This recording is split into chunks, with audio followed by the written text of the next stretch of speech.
by popular demand, we're doing it again. I have accidentally super liked people. You can reverse that, you know. No, you can't. Maybe you can. Just do it quick. Not a super like. Oh, you can. Right, that's so. Okay, so she's super liked. Then reverse. She's back. Oh, well, that's you well. Okay, Courtney was sorry.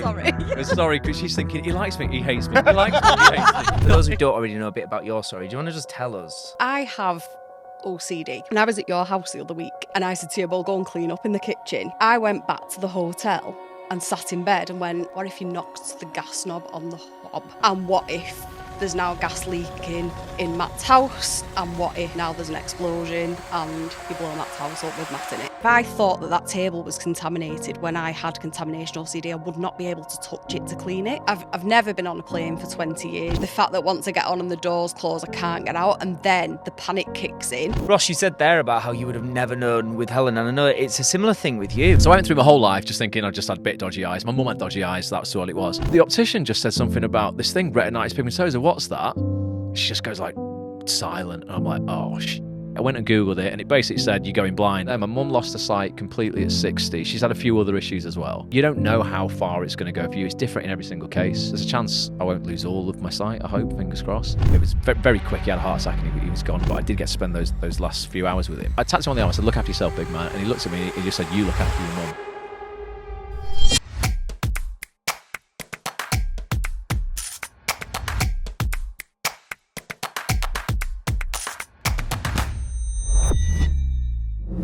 Ross, Helen, welcome back by popular demand. We're doing it again. Yes, back for part 2. Genuinely, so we put an episode out just having a bit more of a unprepared, unscripted chat. And I don't know about you, but I was really taken aback by it. People seem to like it. We got a few likes on it, which I was happy about. I actually watched. I don't watch a lot of stuff back because you know. Give over. No, honestly, I don't. Watch everything. No, I don't. I really don't. And yeah, I listened to it when I was doing my Sunday cleaning and thought, actually, you know what? It's a pretty good conversation, that. So I'm happy to be back. It's a Friday night. I've got a latte. Helen's got a glass of vodka. Yeah.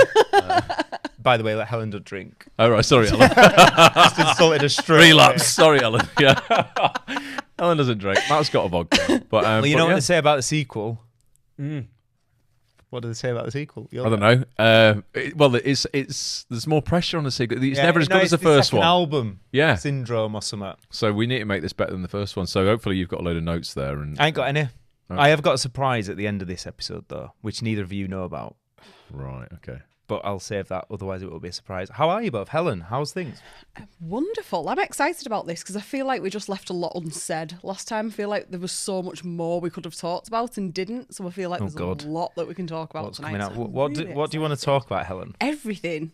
Like, you're two great people to talk to, so there's so much to talk about. We just talked about failing love lives last time, didn't we, really? Let's start there. Is it still failing? No, yeah.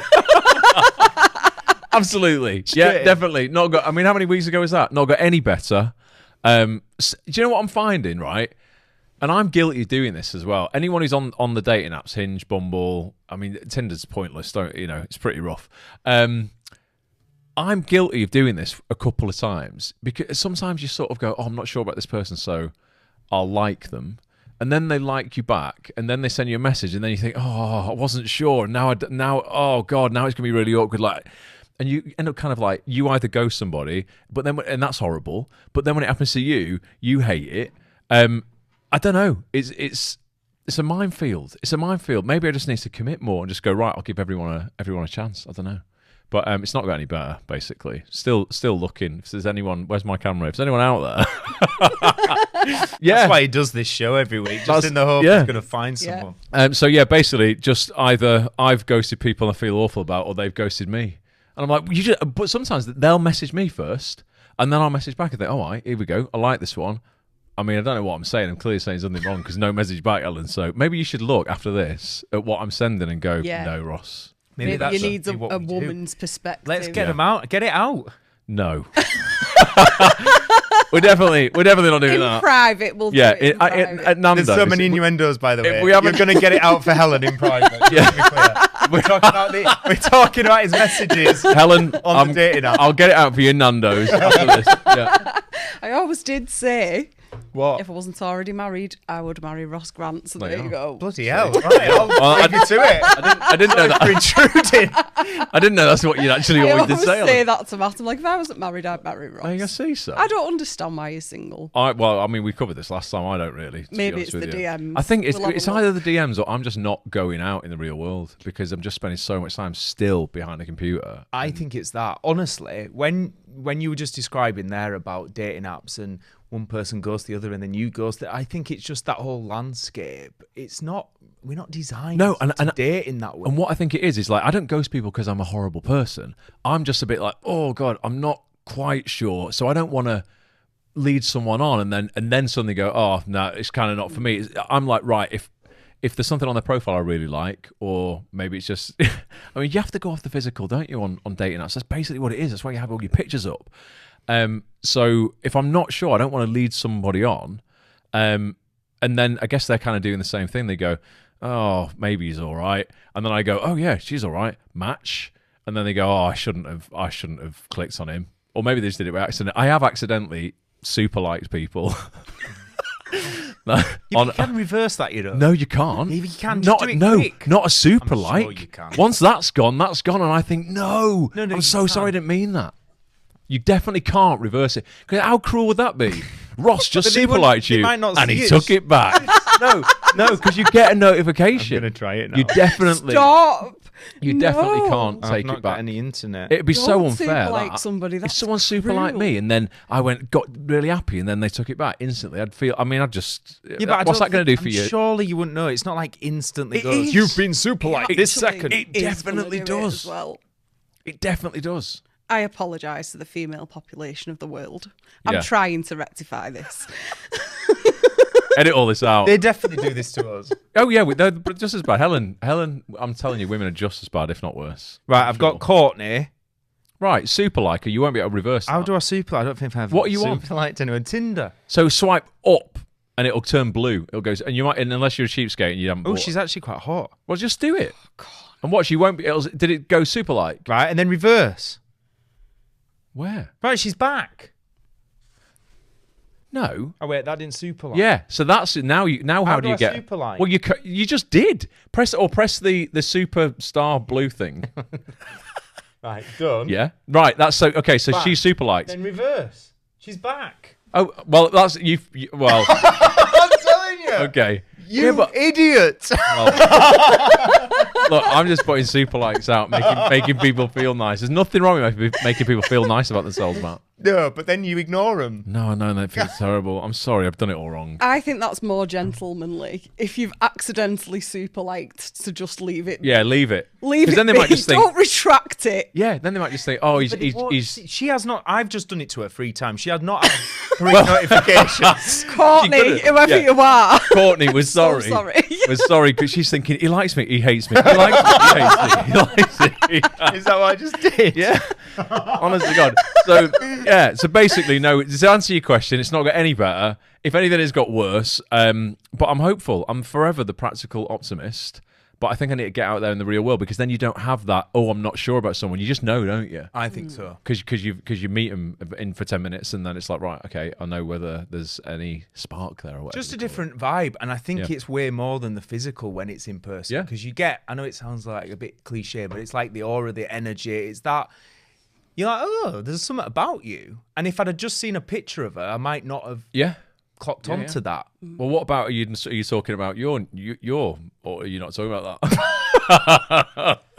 No. I mean, we're talking about it, apparently. Well, you can talk about it if you want. Well, yeah, I would say that the last, since I saw you last, Yep. there's been, I didn't expect to talk about this, but I did say access all areas, so we're here. Has he told you about this, Helen? Yeah. Oh, he has. Oh, okay. I would say that there has been, so I this year haven't been focused on dating Yep. since I went through a breakup. And I have been on a few dates and they've all been lovely people and we've had a nice time, but I've just been like, I'm not sure I'm feeling it. I don't know. And I said this to Ross. I said, because right now I'm having one of the best years of my life in terms of fulfillment, in terms of progress, business, like, and just feeling like in a really good place and feeling like the best I felt as me. I literally had a thought that crept in a couple of times, only quiet, that was like, maybe, and I've never thought this before because I've always been the family man wanting children, blah, blah, blah. Maybe you're just better on your own. Like, maybe this is it. Yeah. It's just... Which is a scare. I don't even know how I feel saying that out loud, and I've never said it out loud on this show or anything, but I did have that thought this year because I was dating people just thinking, then there was nothing wrong with them, and we got on, but I just was like, I'm not feeling it. But I would say in recent weeks, I've been like, oh, you're nice, this is nice, I'm enjoying this again. So there's maybe something. Well, it's just, the nice thing is, it's made me go, oh, I can still feel feelings, because I thought I was just I was going to say, he's just this lonely old emotionless man. But yeah. old. No, when you said this could be it, this could be Oh, right, it. yeah. Well, yeah, but it could be. And it's just, I guess, as you get into your 30s and 40s and you've not found, like, because we were saying, weren't we? People will look at us like, Yeah. why are you've never been married, you've never had children. Like, most people when they're in mid-30s, mid-40s have at least been married or engaged, and neither of us have. Yeah. People will look at me and go, hang on a minute. He's definitely something wrong with him. 43, never been married, no kids. Whoa. I'm sorry, it's just because I've been sat behind a computer for 15 years. Pokemon That's it, card. though. Yeah. Most people haven't built what you've built either. So, And that's what I said to Ross. like, well, I'm not saying you can't have it all. Obviously, some people do have it all, Yeah. but it's not that easy to get it all because your attention has to be somewhere or somewhere else, and now you're probably in much more of a position where you can turn your attention to that and give it all of your attention. Yeah, it's like So you just now- can't have it all at once. Yeah, exactly. Genuinely is that. And I'm so ready for it not to be about me anymore. I was saying to you last night, wasn't I? I was just like, Yeah. I'm just, even though this is a business podcast, isn't it? I guess we should talk about business and stuff. But Yeah, so anyway, yeah. could increase revenue. but yeah, I was saying, like, I just don't think there's an amount of money that would make me would be any happier. Like, it's just not about that anymore. Just you chasing finances. I'm just sort of like, yeah, you want to hit milestones in business, I guess, because it's, it's a bit of a game. You don't want your business to go backwards. You always want it to go forward. You want it to grow year on year. But for me, you just realise that that pursuit is absolutely futile. Whereas the connection with another human being is, like, for me right now anyway, the thought of it infinitely more rewarding than any milestone I could hit in business. So that's got to be the next chapter for me, I suppose. To be continued. Yeah. Helen, I want us to go deeper on getting to know you a bit more. For those who don't know, obviously, Helen, you are our Success School community manager, but you started out as a member yourself, right? I did. 6 years ago. This last year, I have seen, actually, since the only time I've ever known you, you have been committed to growth and self-improvement and learning. But in particular, this last year, the growth has been unbelievable. And I know there's something we've not even touched upon last time we did this show together. In terms of, we were talking before we started recording about, like, invisible disabilities and so on. For those who don't already know a bit about your story, do you want to just tell us a little bit about you and this year? Yes. So, I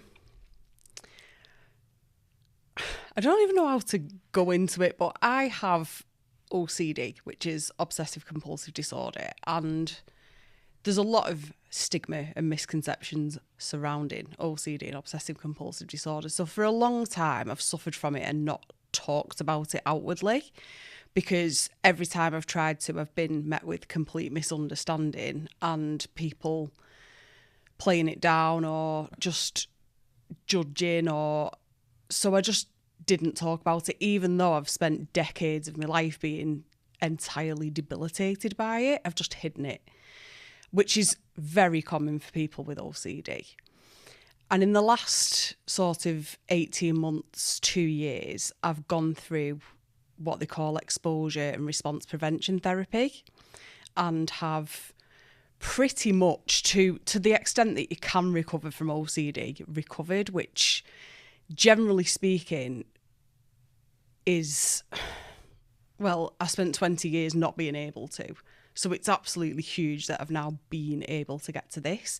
They do say it's a lifelong condition. They do say that you can't get rid of it, in inverted commas, but as good as you can do, I have, for the most part, although it does still bother me every single day. I'm learning to manage it. I suppose that's the best way to explain it. You can learn to manage it. Let's just give some context in terms of the misinterpretations of what OCD is, because I think a lot of people say, "Oh, I'm so OCD." It just means I straighten my cans in my cupboard so they're all aligned the same, or like, everything has to be neat and tidy.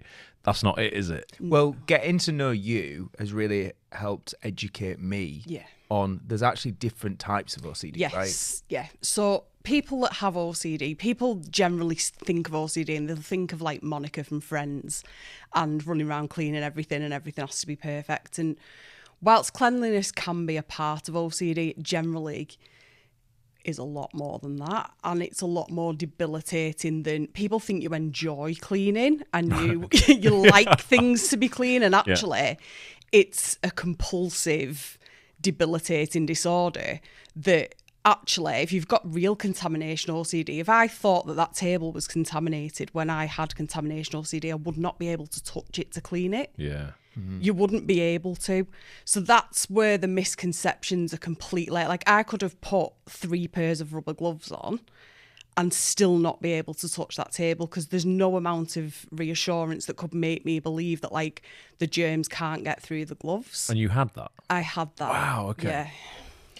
For a long, long, long time. And literally, if you're happy to speak about it, it's like you didn't really leave the house. No. So I started with OCD when I was 20.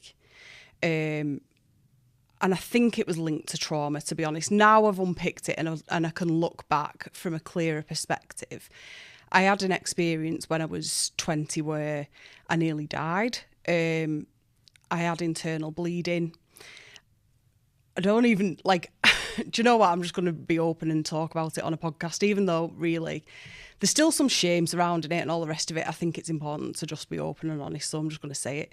So when I was younger, obviously I was growing up in, like, the late 90s, the early noughties. Everybody was out drinking, taking drugs, partying, all the rest of it.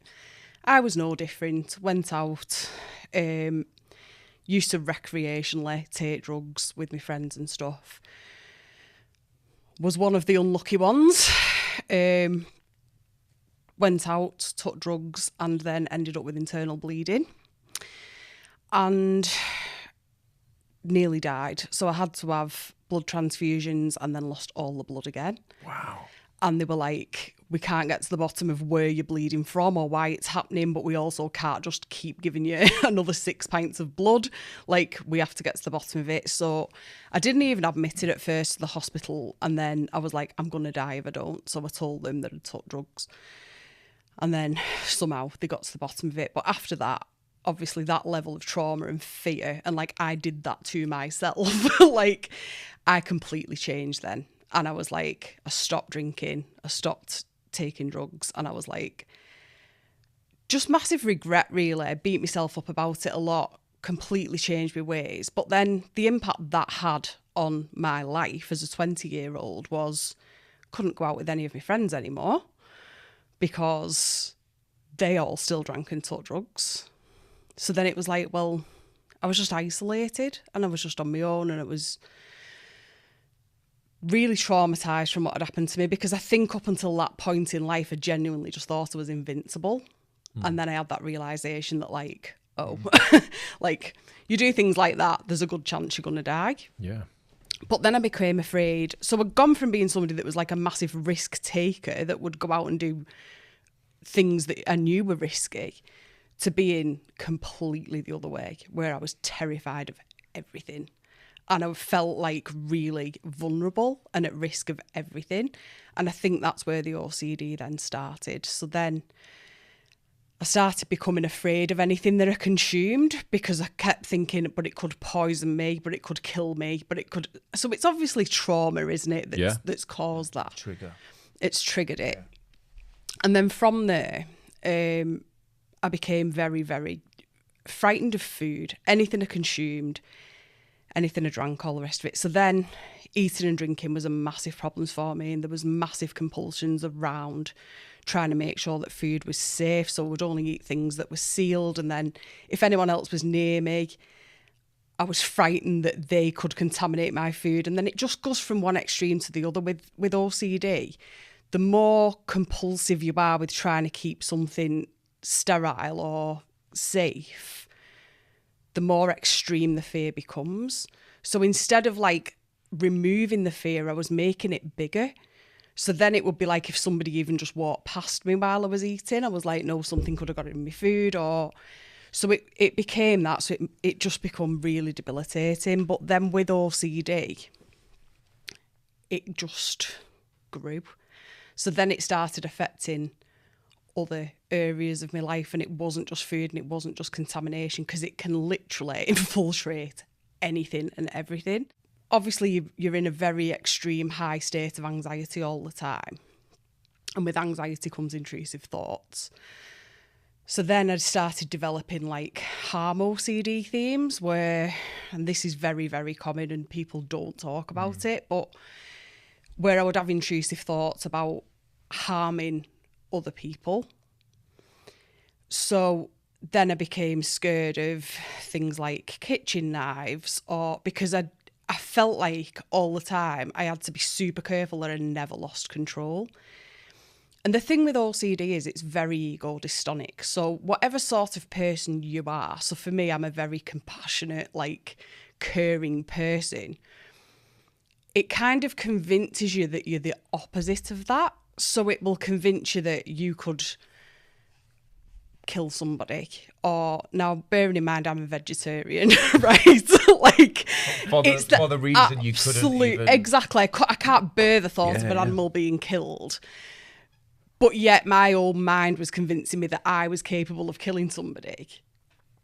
So it's very ego dystonic. And it's really important that you speak about this, because it is common with people with OCD. Really common. And if they don't know they've got OCD, but they're having these thoughts, they can feel too ashamed, right? Absolutely. To admit that, because they're scared what people will think. Absolutely. And then obviously you go to see a doctor or you go to see a therapist, and you don't want to admit that you're having those thoughts because you're really afraid that they're going to just put you into a mental hospital, or, you know, they're going to be like, you're dangerous or you're crazy. So people don't open up. And I think the reason why I'm so open about it now, and I have an Instagram page where I talk about it and stuff, is because I never had that. I never opened up about it, never told people about it, and how much I suffered and suffered alone because I had no one to talk to and I couldn't open up about it. Now I just think we need to talk about it. And also because of all of the misconceptions that surround OCD, of people thinking, people would never think that was OCD because they think OCD is about being clean and tidy. Yeah.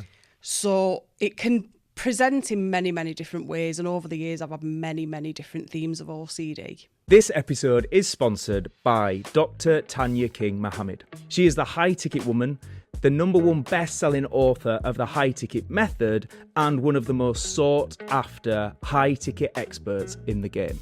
Basically, if you are an entrepreneur who is serious about scaling their business, you need to grab a copy of her book right now. Literally, I have read it and it is a game changer. It will blow your flipping mind. Tania is the mentor that the entrepreneurs call once they are finished playing small and are ready to start charging their worth. Working with Tania is all about creating consistent high ticket sales and doing it in a way where you can create a freedom level income without the constant hustle and grind like a lot of the other mentors bang on about. If you're listening to this show, you already know you're somebody that's meant for more and is willing to go and work for it. So basically, you need to get into Tania's world. Go and grab a copy of her book right now on Amazon and make sure you give her a cheeky little follow on Instagram. She is at Freedom with Tania, and she's consistently giving strategies, tips and advice over there for free so you can start charging your worth and actually starting to believe in it. And actually, I've not told you this, but this actually happened to me the other week. So although I'm like now in recovery and I'm still like kind of, I'm a lot better than I was, and I can move through it and I can live with it. I still have all of the thoughts. I just don't respond to them anymore. So whereas when I used to be scared that I was going to harm somebody, I got rid of all the knives out of the house. I couldn't have any medication or tablets or anything in the house because I was like, but what if I put like medication in somebody's cup of tea and poison them? And it's like, that's how irrational and ridiculous. Like, I'm laughing now, but at the time it wasn't funny. Wild, though, innit? If it that wasn't funny. Makes you convinced because you're that. terrified that you could do it. And then as well with OCD, you get a lot of like false memories. So then you feel like you can't trust your own mind. So you know you didn't do it. You know you didn't do it, but you're just that 1%. What if I did? But what if? Horrendous. But what if I did? So I could go to bed and then like have to check that I hadn't killed my husband, or like people that drive, like I don't drive. I've never learnt to drive. I can't drive because OCD, a lot of people that drive with OCD convince themselves they've run somebody over. Ah, okay, yeah. And they'll go back and check and check and check and check. But no amount of checking makes it better because we just can't convince ourselves that that thing didn't happen. So that's basically been my life for 20 years. Obviously, it's just impacted so many different areas. And what I was going to say to you then, and I never told you this, was when I was at your house the other week and I said to you, well, go and clean up in the kitchen. I went back to the hotel and sat in bed and went, what if you knocked the gas knob on the hob? Oh, wow. And what if there's now gas leaking in Matt's house? And what if now there's an explosion and you blow Matt's house up with Matt in it? So you like negatively stack like a catastrophe. That is OCD. That's OCD. Yeah. Right. So then I'm sorry. sat in bed. I mean, She cleaned a bit of me. I'm sat in don't bed. let Helen blown ever up. go, Helen, you're Thinking- never cleaning at my house. Yeah. I'm sat in bed thinking, So sorry, I'll like, never make you clean anything. thinking, Awful. I'm going to have killed Matt. Oh my God, Matt. Right. How much so did then, you enjoy my voice so the then, next morning? so then I had to, because I'm in recovery from OCD, what my instinct was to do was to text him and go, please check your stove, Yeah. check that I've not knocked the gas hob. What ERP teaches you to do and the therapy they had to go through was sit with it, right? Sit with it. I know I didn't go near the knobs of the gas on his stove. Therefore, You can't just knock it on either. Like it's exactly, you quite usually have to safe. push Yeah. them down and stuff. So therefore, I know that is an irrational thought. And if I seek reassurance and compulse and ask him, even if he texts me back and went, it's fine, I'd be like, no, it's not, go and check again. No. But have you checked properly? Go and check again. So instead, now I have to sit with the uncertainty. And I have to just be like, and honestly, like I messaged Amy Rodder and I was like, I'm having a nightmare. I'm really, really struggling. And I'm like, oh, because she's got OCD as well. She's one of my friends. And I was like, I'm not going to do anything. I'm not going to do anything. And I didn't. And I just sat with it and I just like, put your life at risk. And I just sat with it. But what that does then is keep creating evidence that it was irrational. Exactly. So then the next morning when you get up and you're still alive and your house hasn't burnt down, I'm like, there you go. It was just OCD. Yeah. And I know now, because I've had it for so long, that I can safely disregard a thought. If I know that there's no chance that could have happened, I have to trust that and disregard it. But obviously this has been an ongoing journey and it's not that easy for someone with OCD to do that. One thing that I admire massively, Helen, is like this last year working so closely with you is, knowing that those are the impulses, those are the thoughts and so on. I know about you that you would never get on a train. No. For years. Like you barely left the house. No. This year, you were kind of still in that place where you'd gone on a train a couple of times, fully shaking, sweating. Really? Wow. Yeah. Now you get on a train most days. Yeah. So with OCD, very often people with OCD end up with agoraphobia as a byproduct, because obviously, like for me, especially when I have the checking compulsion type of rituals, getting out of the house is that hard that it's just easier not to. Because you want to leave and you just keep going back to check something, so leave, exhausting. keep going back. And also, like, as much as people around you are trying to help you, if they engage in those compulsions with you and sort of like go, no, I'll double check it for you, they're also then making it worse, even though they're trying to help you and make it better. So it's really, really severe. But yeah, I was I couldn't get on public transport, couldn't like fit until we went to London in the summer. I hadn't been any further than 2 hours away from home for like 20 years.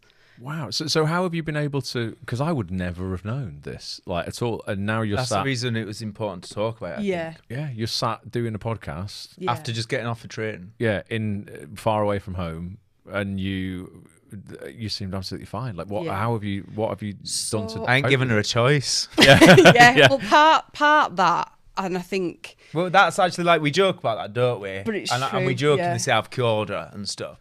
But that you do strongly say there's something in that you've forced yourself into that. What's the thing that you always say? It's like, I'm going to choose values over fear. yeah. So I went through.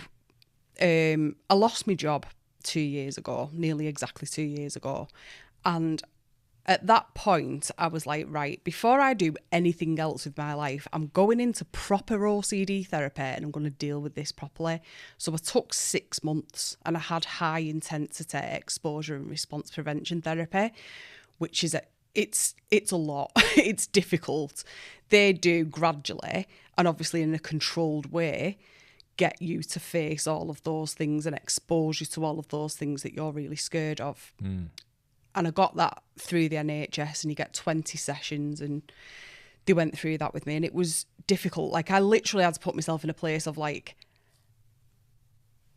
I'm willing to face anything they're going to throw at me, and they do. Like they really do.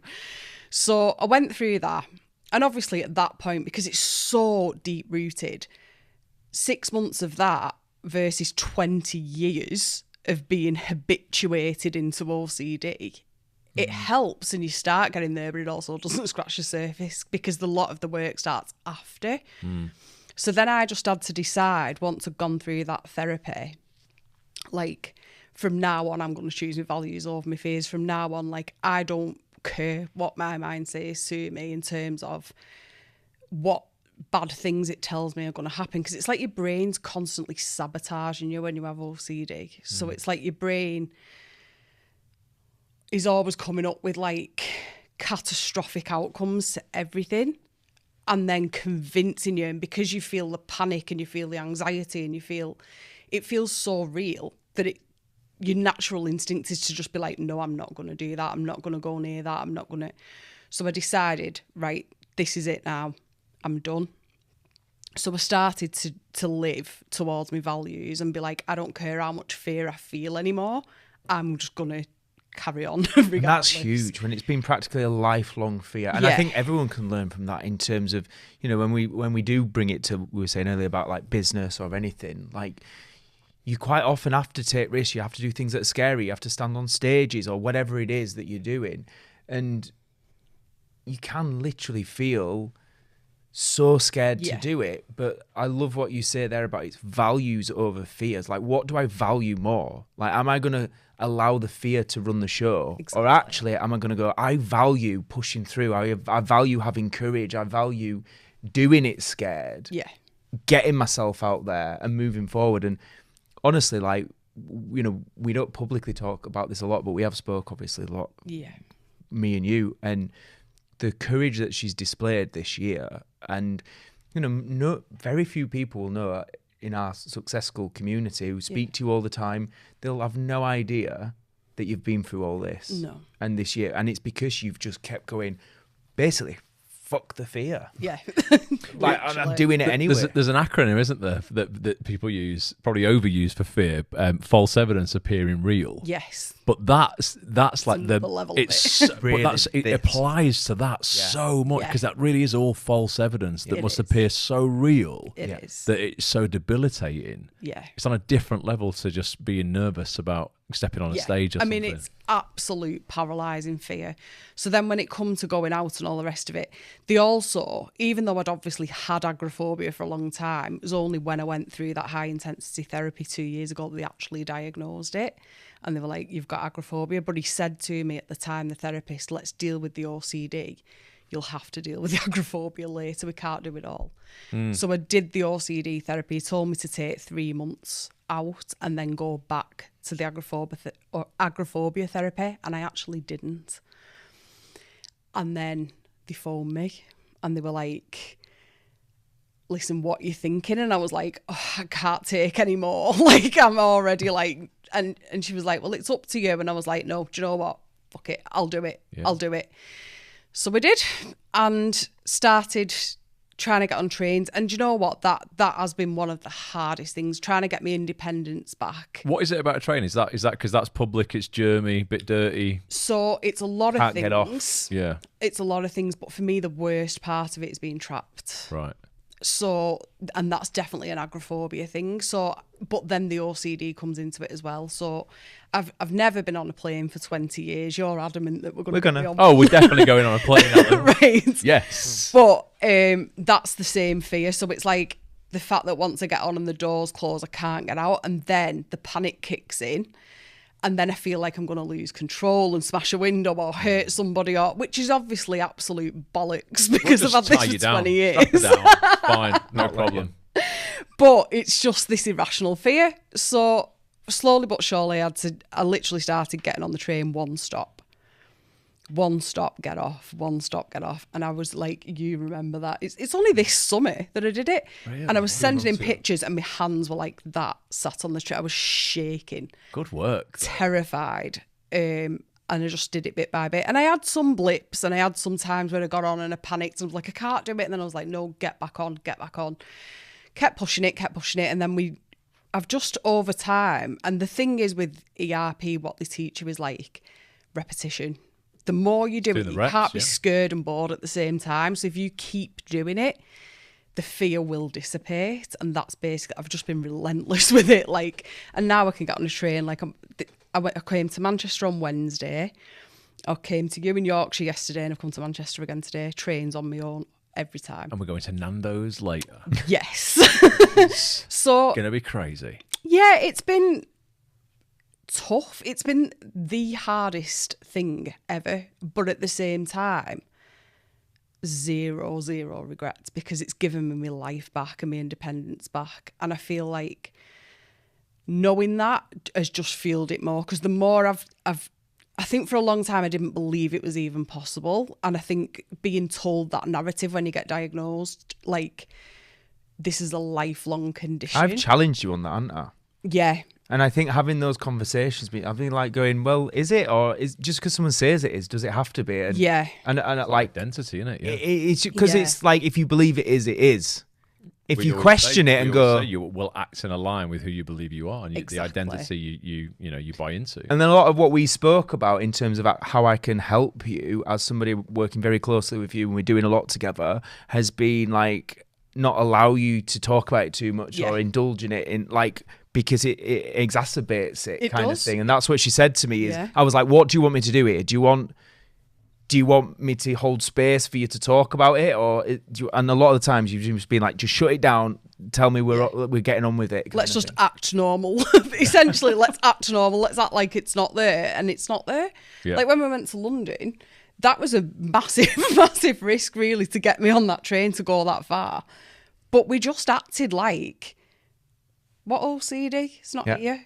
We're just two people getting on a train. And we were. We were two people, and we got on a train, and we had a lovely time, and we were fine. I'm like, I didn't know you was going to go into that much detail and share that much, but I just want to say, like, I'm so proud of you today. How do you feel now where you are, everything we're doing as well with this business, and now we're on this show, openly sharing your story like that?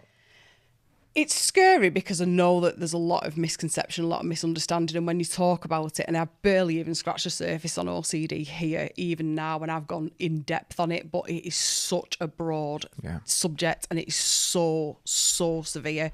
My main thing is, and my main message is, I just really want people to stop saying, I'm so OCD. That's my OCD. Yeah. No, it is not. No, it is not. Please, don't throw that term around. That's a disorder that is ruining people's lives. And anyone that really does have it, like I do, they don't go around saying that, because it's horrendous. And we don't, you wouldn't wear it as a badge. It's horrendous. And there's a lot of people suffering. It only affects Go, sorry. 1 to 2% of the population. So a lot of the people that think they have OCD most definitely don't. And there's an awful lot of people out there that will have OCD that, because of people using the term incorrectly, aren't getting diagnosed because they're not seeking help, because they don't understand what's wrong with them, because the conception of OCD isn't what it is. This episode is sponsored by Laura Robson and Back Pocket Office. Now, let me tell you about this one. Laura is somebody you need in your life. I have got her in my life, and all I can say about her is I don't know how I'd live without her. And it's true. If you're anything like me, you will hate tech. You'll be great at launching and creating the marketing material and delivering on the actual product that you're selling. But when it comes to the back end, making sure it's all automated and it all works, I just can't be bothered. And if you're the same, Laura is the solution. Laura is a systems strategist, and she's also a certified launch and funnel specialist. And if you are a service provider, if you're a coach, consultant, any kind of online business that provides some kind of online service, then Laura is there to help sort out all your funnels and systems for you.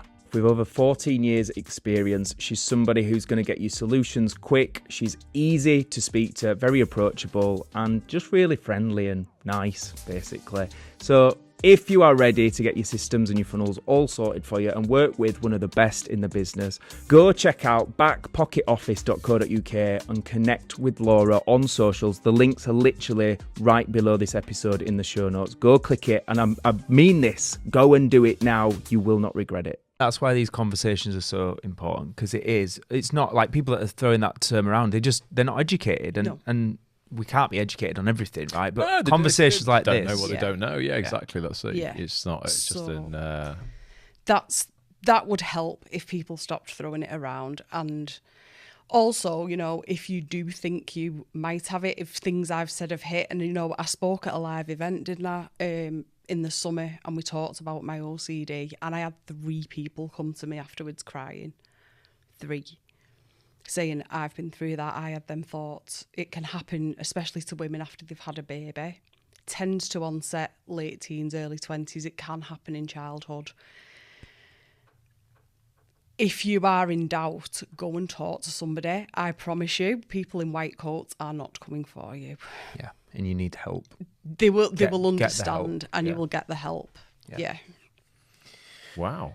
Ross, you said there about how you would have never known with Helen, and I know it's a similar thing with you. I think it's worth touching on, if you're happy to, about like people look at you, think young, fit, handsome chap. Young. Yeah, it's 43. Young- what I'll say. Yeah, young. Youngish. Still young. Yeah, Yeah, we're all living past 100 Yeah, now. easy. Easy stuff. But obviously, not all is what it seems.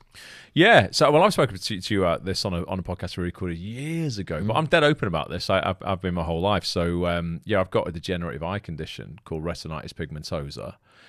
Crazy name. There's no cure for it, unfortunately. Really wish there was. I'm hopeful with gene therapy, stem cell therapy. I don't know, Elon Musk and Neuralink and all that sort of stuff. Maybe there'll be some bionic eyes in the future. Just AI in general. Yeah, the honestly. rapid rate at which it's...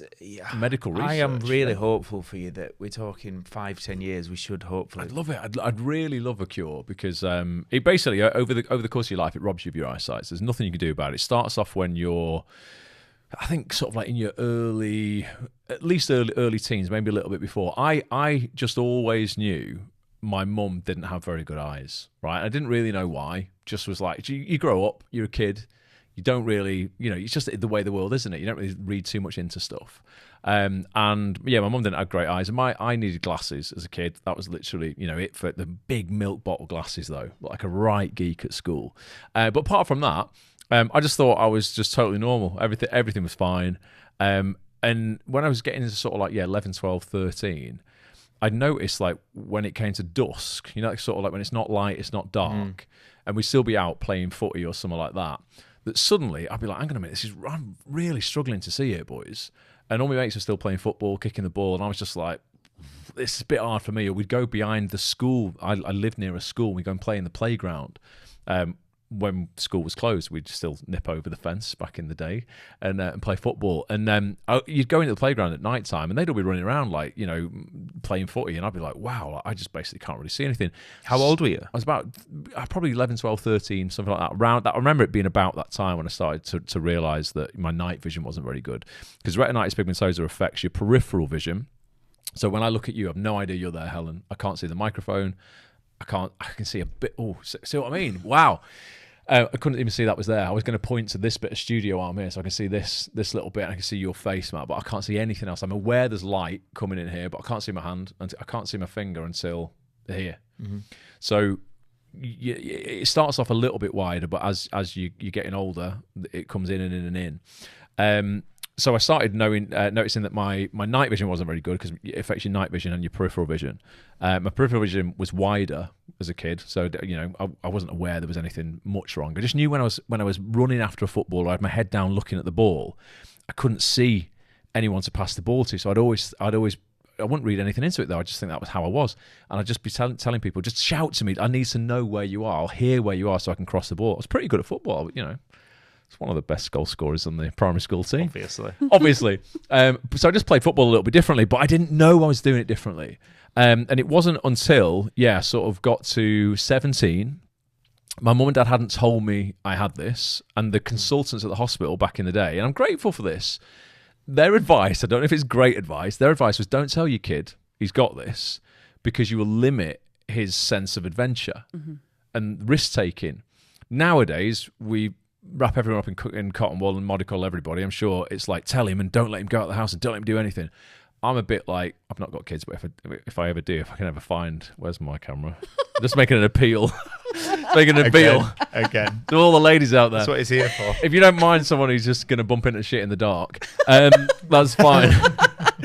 I fell over a barrier, one of the safety barriers on the way here. Go try to look for a coffee, and I smashed my nose off a treadmill in the gym, and I banged my head here on a cupboard last night. That's not a spot. I literally walked into a kitchen cupboard last night, and I smashed my arm off a tree this morning. So I'm a walking disaster. But I wasn't told I had it.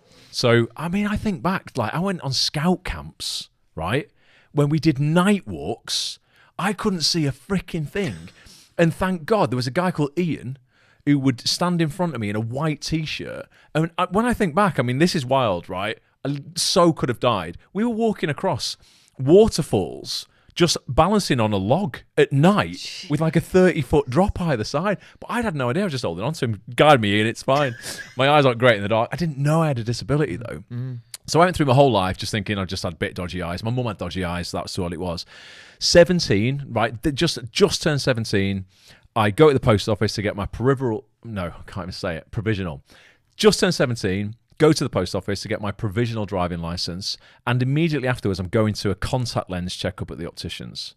So there's a queue at the post office. I'm running a bit late. I get this form to fill in for my provisional. Run to the opticians. I'm like, I'm really sorry. Mr. Cohen, I think his name was. I'll be getting my peripheral. No, I can't say it. My provisional. Yeah. Sorry, Mr. Cohen. Getting my provisional driving license. I'm sorry, I'm late for my appointment. And he goes, come in. And I'm like, right, sitting down, waiting to do my little test on the chart. And he goes, so, hang on a minute, you've got retinitis pigmentosa. And I'm like, definitely not me, mate. Never heard of that. That is absolutely not me. He goes, no, you think you're an STD? Yeah. Not me, man. Well, definitely not me, mate. I'm clean.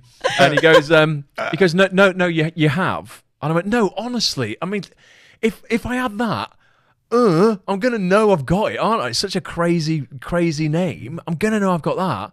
And he just goes, listen, you probably won't have a word with your mum and dad when you get home. And I think, right, that's a bit weird, isn't it? So I do my eye test. Everything's fine. I go home, I'm like, Mum, got my provisional driving license. But the optician just said something about this thing, retinitis pigmentosa. What's that? She just goes like silent. And I'm like, oh, shit. I've got it. Got this thing on her. And bless my mum, like, I mean, she for years, and probably, I don't know, she still does, man. She just felt so guilty because it's hereditary. Like, you know, obviously, I have what's called a dominant form of it. So you get one gene from your mum, one gene from your dad. And even if your dad passes a good gene on. If you get the bad gene from your mum, it overrides the good gene. It's called a dominant version of this. So I probably got one good copy of the gene and one bad copy of the gene. Unfortunately, it's the bad copy that sort of overtakes the good one. So she's always felt quite guilty about it, like really, really badly. And I'm like, Mum, listen, I'm so grateful to be here. Like, if it's a matter of not being here or being here with this, I'll take this every day of the week, you know. But she's kind of struggled with that. So anyway, she didn't really tell me an awful lot about it. I went and Googled it, and it basically said you're going blind. I was like, oh, brilliant. 17, excellent, this is great. And my eyes back then probably weren't that bad because it's degenerative. So, you know, back then you're born with a certain number of cells in your eyes, these things called rods and cones. And over the years, they just sort of die off. You know, your brain just turns them off. And you're like, you sure you want to die? Yep. Okay, brilliant. Can't do anything about it. So it didn't really like start affecting me probably till 30, I would say. I would go out on nights out all through my 20s with the boys. They all knew I had it. We'd style it out if I needed to go to the toilet. In a club, my mate Liam would always sort of like, I'd hold onto his shoulder, he'd dance through the dance floor, we'd make it look like we were just the lads having a laugh, and really he's taken me to find the toilets because I'd never be able to get there and back on my own. Got me to like lots of interesting situations, like I'd walk into bars, not realise there was a flight of stairs there, down, go, walk into glass doors, do you know what's really bad? The red ropes on you wouldn't see them. The VIP lane getting into a club. I don't see it's there because no peripheral vision, because it affects side by side but up and down as well. So I wouldn't have even had a drink. It'd be 7:30. I'd be going to meet my mates in a swanky bar. Ross is here, boom, as he falls through the doors, taking the barriers with him. The bouncer's like, whoa, mate, you've had too much. I'm like, I've not even had a drink yet, mate. Yeah. Visually impaired. It's my own fault though. You know, I should have spoken about it more and made other people know about it, I guess, in like, you know, I hid it a lot like you, Helen, to be honest. Only my immediate friends knew I had it. Mm-hmm. And then yeah, it's just ultimately always there. My mum lost her sight completely at 60. She's had a few other issues as well. You don't know how far it's going to go for you. It's different in every single case. There's a chance I won't lose all of my sight, I hope, fingers crossed. But ultimately, it's, you know, it's going to get worse. You know, it has got worse over the years. But it's kind of double-edged. I'm not one of these people that's like, you get some people, and this is no shade on them, they live with some kind of disability, and they're like, listen, I wouldn't change it for the world. This is me. This is who I am. It shapes me for who I am. This has certainly shaped me, and it's made me work really hard now for, you know, so that I'm stable later in life. It's made me appreciate now, you know, as present as I can be. I genuinely stop and take in sights.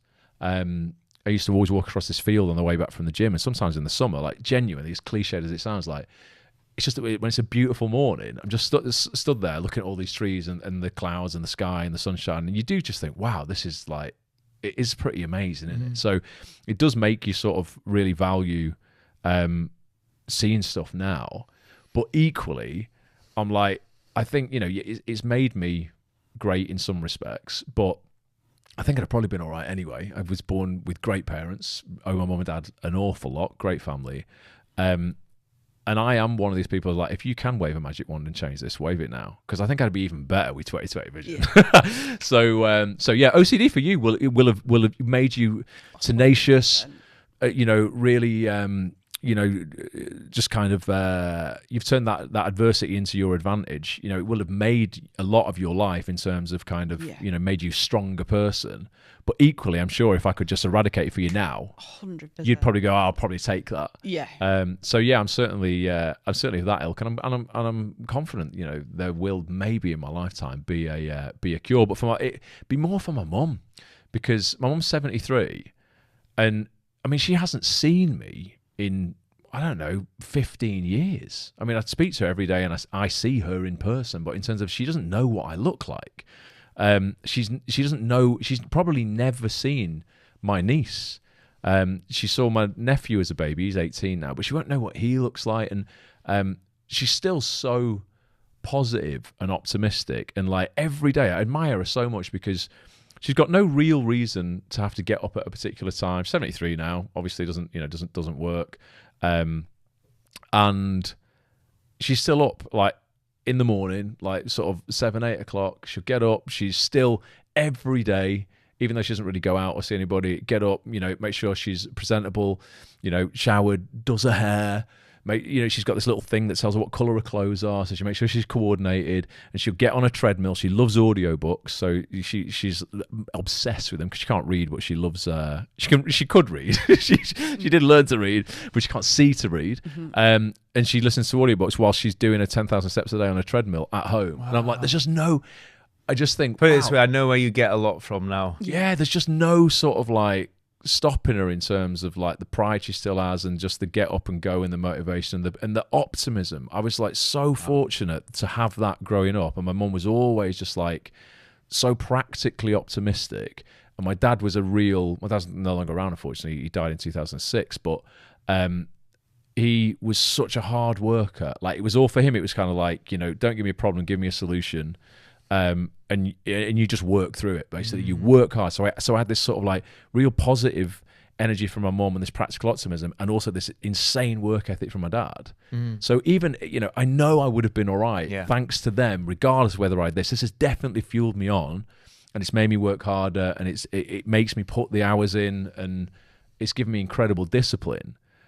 It's also driven you massively in business, because I know we've spoke about it. You felt like, I don't know how long I've got to see, and while I can see, I want to take all opportunities, and I want to maximise, what I can do with this business. And interestingly, because I know, you sort of jokingly said earlier, this is meant to be a business podcast, and it's been anything but. It's been a bit of counselling. But what I would say is, the thing we discussed about doing these episodes, and if we're going to do them every now and then, is to have no plan, to just have a conversation and see where it goes.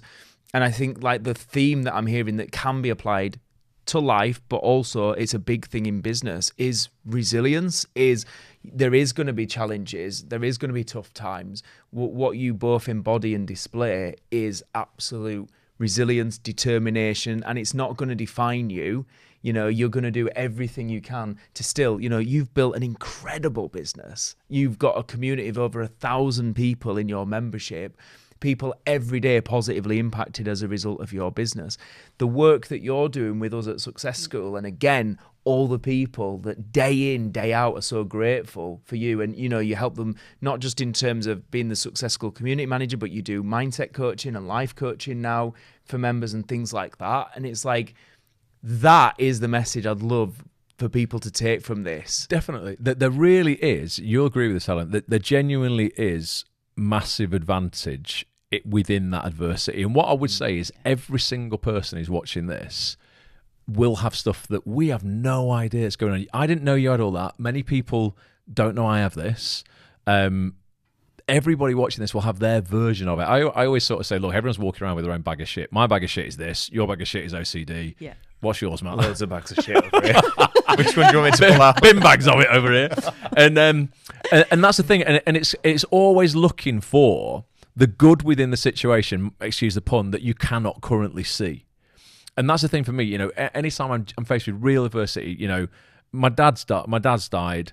My mum's completely blind. I'm putting her to bed that night that my dad died. And she only trusted him to take her out the house. She wouldn't, because she couldn't see. She just trusted my dad, probably agoraphobic, like you've experienced, Helen.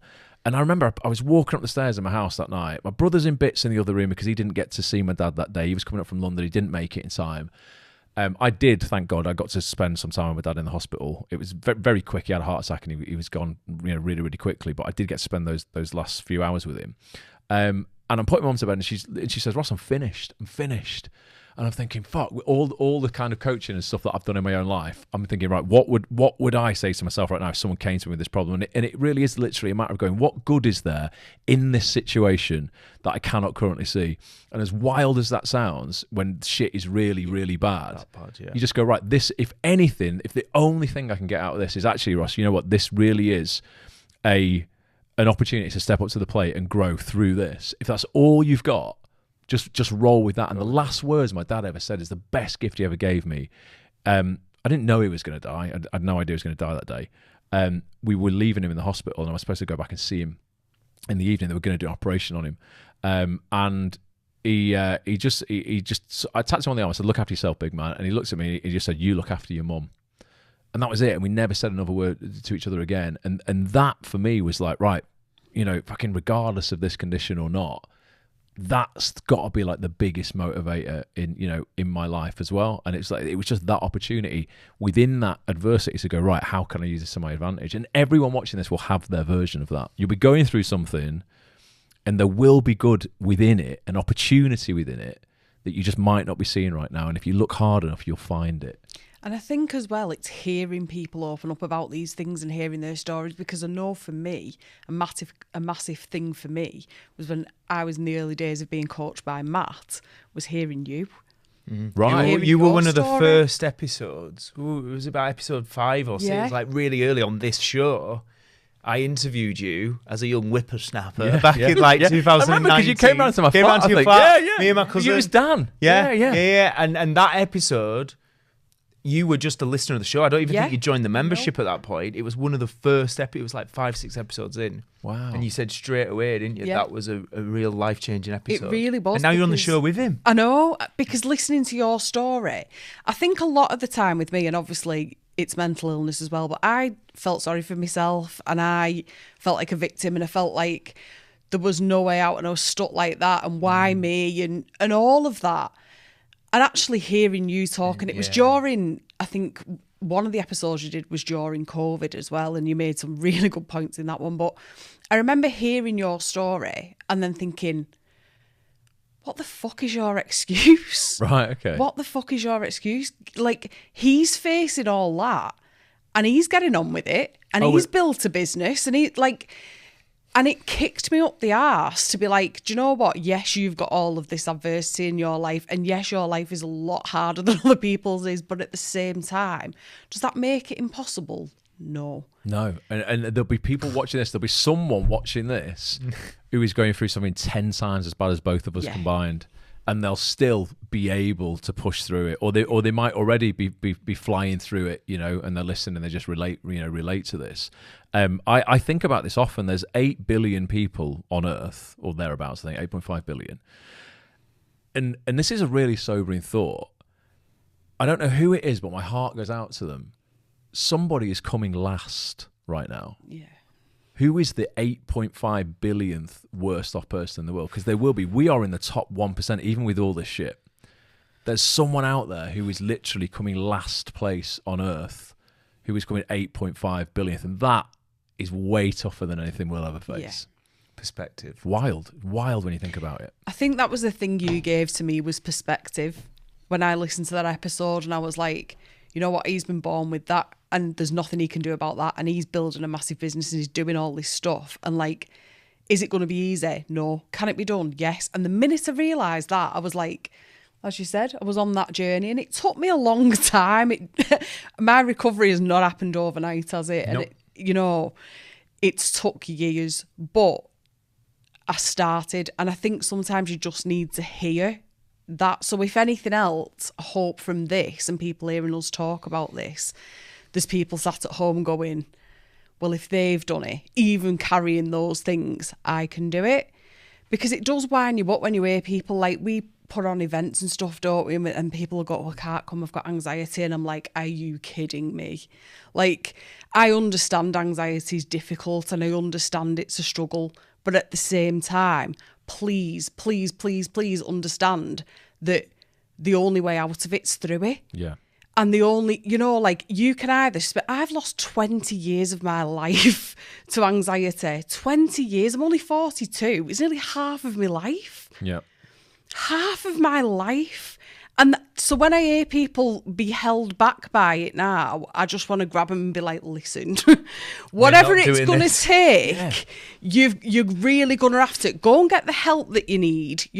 Lean on people that understand you and come on, because you can't stay there. we need more of this as well, and it's not like it's not being horrible to people or anything like that, but just real truth. Yeah. And like not coddling, because we've over coddled Exactly. society. We have made the youth sound really old now, so freaking soft. Yeah.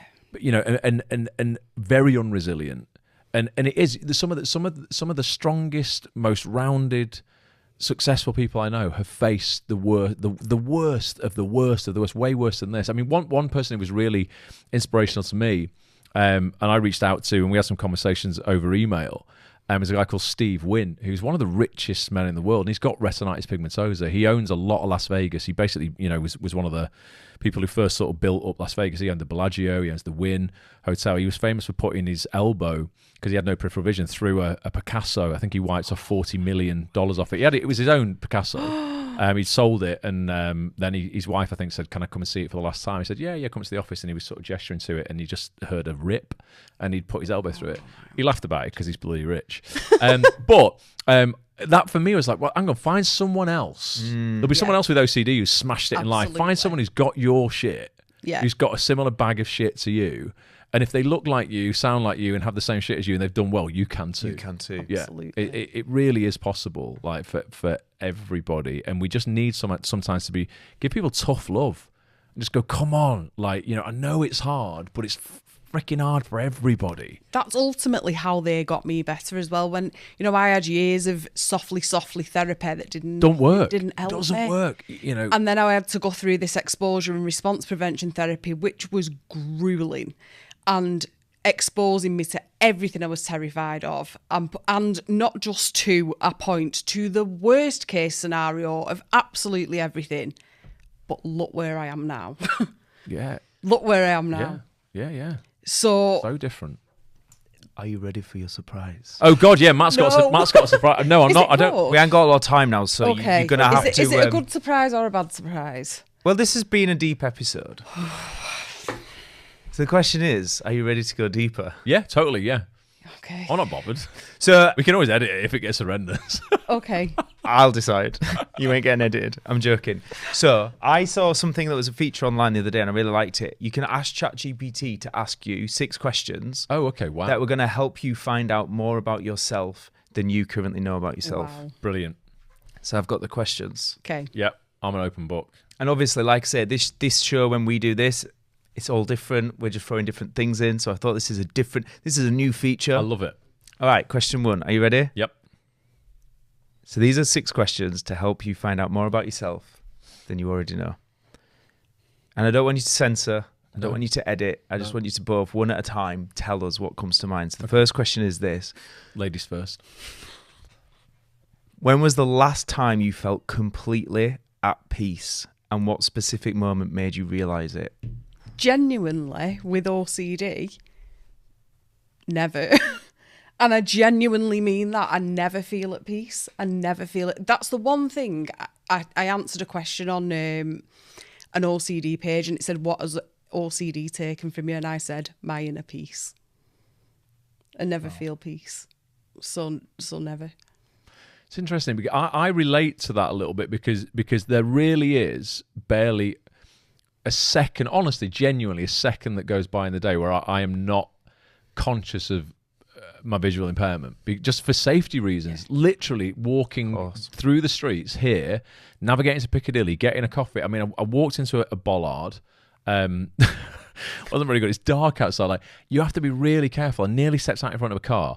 So I don't have peace like that. Do you know what I've started doing recently that has genuinely brought me peace? And it's why I know I really want a family.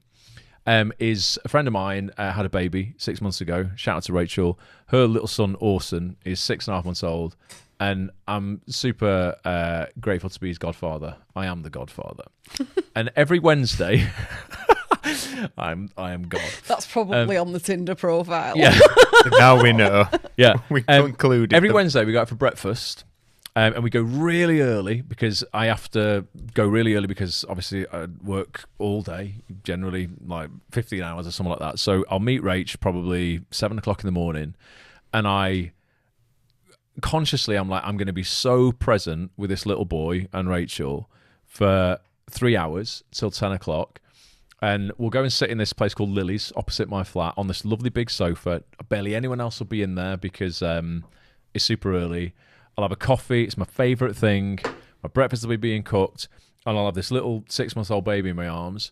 And genuinely, I'm like, oh my God, this is like inner peace in terms of like, I'm completely present. This little life who's brand new to the world, doesn't know anything. I'm not thinking about work. I'm not worried about hitting milestones, targets, making money. And that's why I know now, like this next chapter, ladies, Stop. It's not going to happen if you do that one more time. You're going to guarantee. Yeah, I know. No, this next chapter of my life, it has to be about something bigger than me. Yeah. And no business is ever going to be bigger than me. It is, and you make the impact. Of course you do. I get it, and I love it. And I've been doing it 20 years.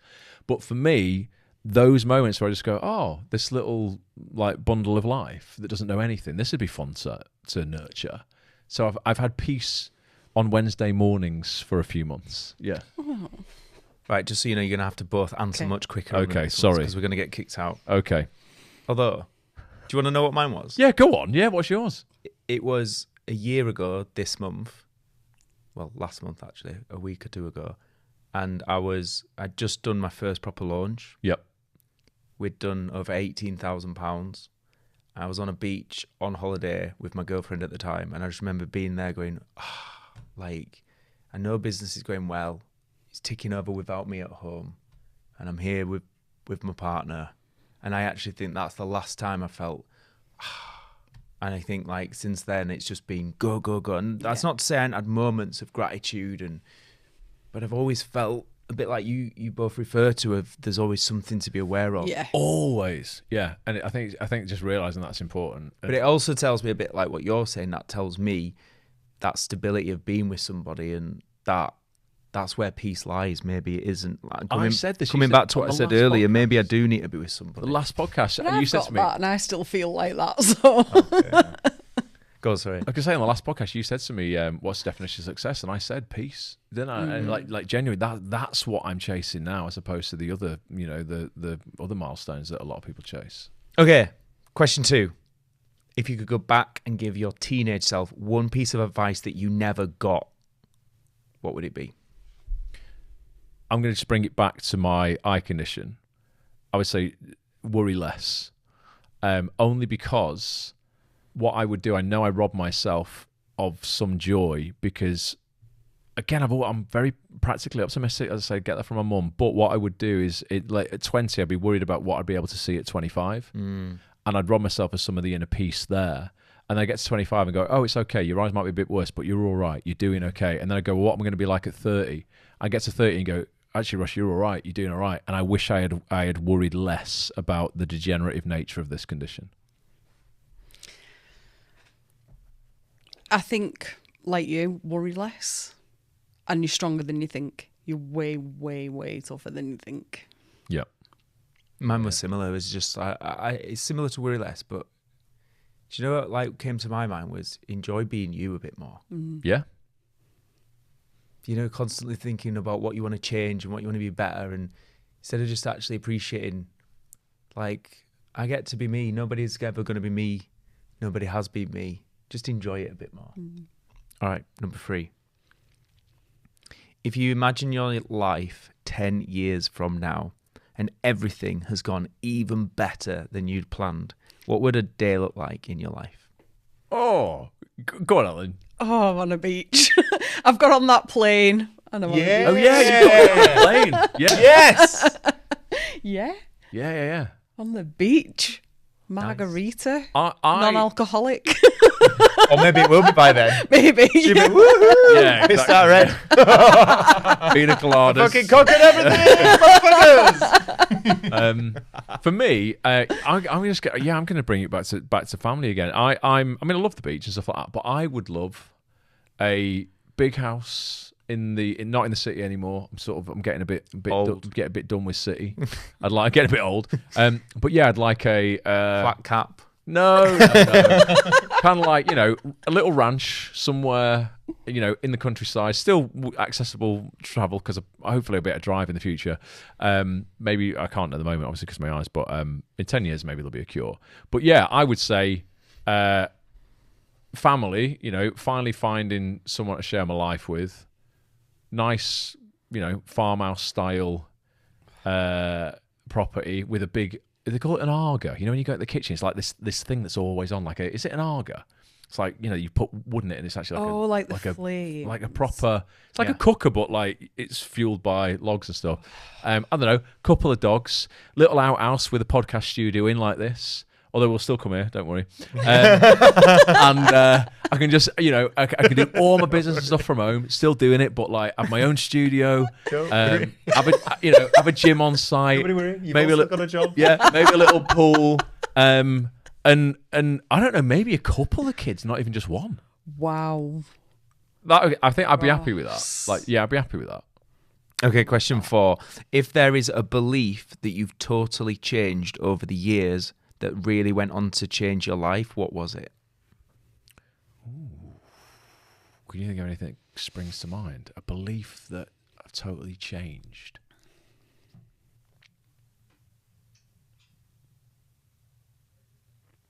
I mean, something does spring to mind a little bit, which is just, I think growing up, here's something that, I mean, this is something, yeah, that I've definitely realised. Do you know when I realised this? This sounds mental, but like 2019, I had to go and hold my cat of 20 years Ross, no. as he took his last breath at the vet. I loved him like a son, and I had to hold him in my arms while the vet injected him, and he literally just goes limp, and you literally hear his last breath, and it emotionally was just devastating. And growing up, my dad did that for us with all of our pets. So he would have to, at my age at that point, he'd be my age, but he'd have 2 kids at that point. And we'd look at my dad as this invincible, you look at your dad, don't you, as He-Man. He's got it all figured out. He's rock hard. And in that moment, I thought, fuck, we put him through this on multiple occasions, and he would have been feeling just as shit as I am right now. And I thought, oh, nobody has it all together and nobody has it figured out. And it was quite comforting in a way, because I thought we're all just doing our best. Yeah. And we look at people who are a bit older than us and think, oh no, they've got it all figured out. I'm the one that's broken, or I'm the one who doesn't understand stuff yet, and they're in charge of this, so they must be super intelligent and better than me, and blah blah blah. And I thought, no, we're all blagging it. We're all just doing our best. So that was a turning point. Yeah. I think mine fits into yours quite well, actually. I've just been thinking while you were talking, and mine, it's kind of like something I've had to shift to get through anxiety, is almost like surrendering to control. Yeah. And understanding that so much of life is just beyond your control. Like, you can control the controllables, and other than that, you've got to just drop the rope and let it go. So agree with that. And that has definitely been one of the key things for me in getting through anxiety. Just so there's a great book called Letting Go by a Dr. David someone. It's absolutely fantastic. Really good. Nice. Okay, question 5 of 6. If you had to describe your personal superpower, the one thing that you think you do better than most people that you know, what would it be? Go on, Ellen. I'm going to say empathy. Oh, that's a lovely one. Yeah. I think Better than what you were thinking. Totally. Mine's completely selfish. I do genuinely think I'm a very, very, very, very empathetic person. Yeah, I agree. Because I think of everything I've experienced and stuff, and I just, I think that's my superpower, empathy. It's a good one. I like that, definitely. I think I'm an empath as well, to a certain degree. You could kind of flip what I'm going to say into that sort of thing as well. You'll know, working with me, Matt, when we put courses and stuff together, this is more of kind of like a business and just the way that I operate across the board, though, not just in business. It's focusing on the 1%, focusing on the things that nobody else focuses on. Yeah, in terms you're of massive on that. attention to detail. Yeah.